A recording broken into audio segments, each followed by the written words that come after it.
بس اتنی تمنا ہے۔ وہ شہر کے ایک معزز آدمی کے گھر چوکیدار تھے۔ آمدنی اتنی کہ گھر کا خرچ ہی پورا ہوتا۔ اس کے باوجود گزشتہ کئی سالوں سے وہ اپنی آمدن میں سے کچھ نہ کچھ پیسے جوڑتے رہتے تھے۔ ان کے دل میں بس ایک ہی خواہش تھی۔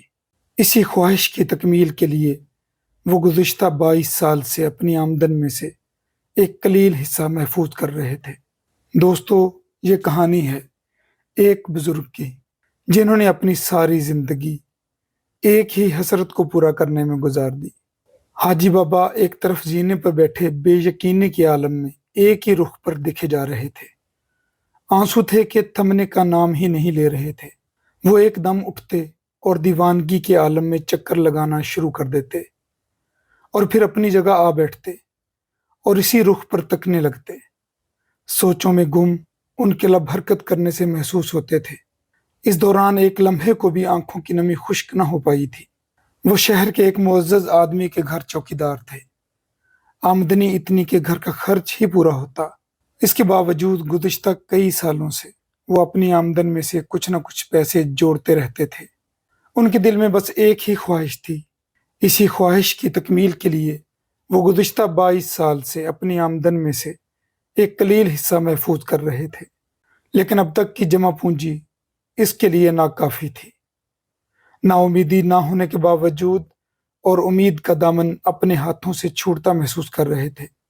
رب سے گروزاری اور دعائیں کرتے عرصہ ہو چکا تھا، لیکن خواہش کے پورا ہونے کی کوئی راہ دکھائی نہ دیتی تھی۔ ایک رات معمول کے مطابق وہ اپنے رب کے حضور گریہزاری کر کے مصلی سے اٹھے اور اپنے بستر سے جا لگے۔ بستر پر لیٹے وہ مسلسل مولا کے حضور اپنی خواہش پیش کر رہے تھے۔ رات کے سناٹے میں ان کے اپنے رب سے سرگوشی صاف سنائی دیتی تھی۔ میرے مولا، زندگی کا آخری حصہ ہے، کب سانسوں کی ڈور ٹوٹ جائے تیرے سوا کوئی نہیں جانتا، کب روح جسم کا ساتھ چھوڑ جائے تو ہی جانتا ہے۔ میرے مولا، بالوں کی سیاہی سفیدی میں بدل گئی، آنکھوں کا نور بھی ماند پڑتا جا رہا ہے، کھال کھینچ کر سکڑ چکی ہڈیاں کھر کے بے گدا ہو گئیں، ہاتھوں کی کپ کپاہٹ باوجود کوشش کے نہیں جاتی، امیدوں کا دیا بھی اب بجھنے کو ہے، لیکن خواہش دن بدن جوان ہوتی جا رہی ہے۔ میرے مالک، تیرے سوا کون ہے جو میری بات سنے اور عطا کرے؟ کوئی ہے جسے فریاد سناؤں؟ کون ہے جس کے در پر جاؤں؟ کس کے دروازے پر دستک دوں؟ میرے رب، تجھ سے نہ مانگوں تو کس سے مانگوں؟ تیرے سامنے جھولی نہ پھیلاؤں تو کس کے سامنے پھیلاؤں؟ تجھ سے نہ فریاد کروں تو کس سے کروں؟ کس کے در پہ جاؤں؟ کس کا دروازہ کھٹکھٹاؤں؟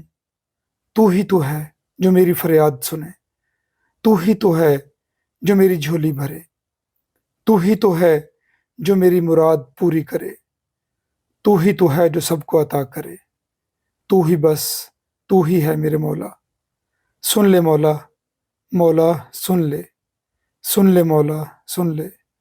رات یوں ہی بیت گئی۔ صبح فجر پڑھ کے نوکری پہ جا پہنچے۔ وہاں پہنچ کر معلوم ہوا کہ بڑے صاحب کی گاڑی کو حادثہ پیش آیا ہے۔ وہ اس وقت تشویشناک حالت میں ہسپتال میں داخل ہیں۔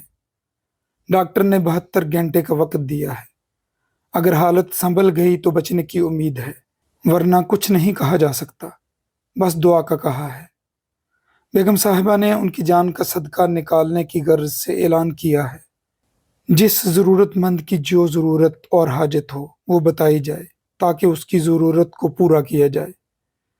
بابا، اگر کوئی ضرورت یا حاجت ہے تو بیگم صاحبہ کے سامنے پیش کر دو، وہ پوری کر دی جائے گی۔ حاجی بابا، نام تو ان کا خدا جانے کیا تھا، لیکن وہ اپنے آپ کو حاجی کہلواتے تھے کہ غیرت نے گوارا نہ کیا کہ وہ اپنی ضرورت و حاجت کو اپنے رب کے علاوہ کسی کے سامنے پیش کرے۔ بڑے صاحب کی حالت کچھ زیادہ بگڑی تو بیگم صاحبہ نے منت مانی کہ اللہ نے صحت دی تو وہ ہر سال حج کے موقع پر بڑے صاحب کے ساتھ اللہ کے دربار میں حاضر ہو کر اس کا شکر بجا لائیں گی، اور کسی ایسے خواہش مند کو بھی ساتھ لے کر جائیں گی جو وسائل کی کمی کے باعث اللہ کے گھر کے دیدار کو نہ جا سکا ہو۔ 2 ماہ بعد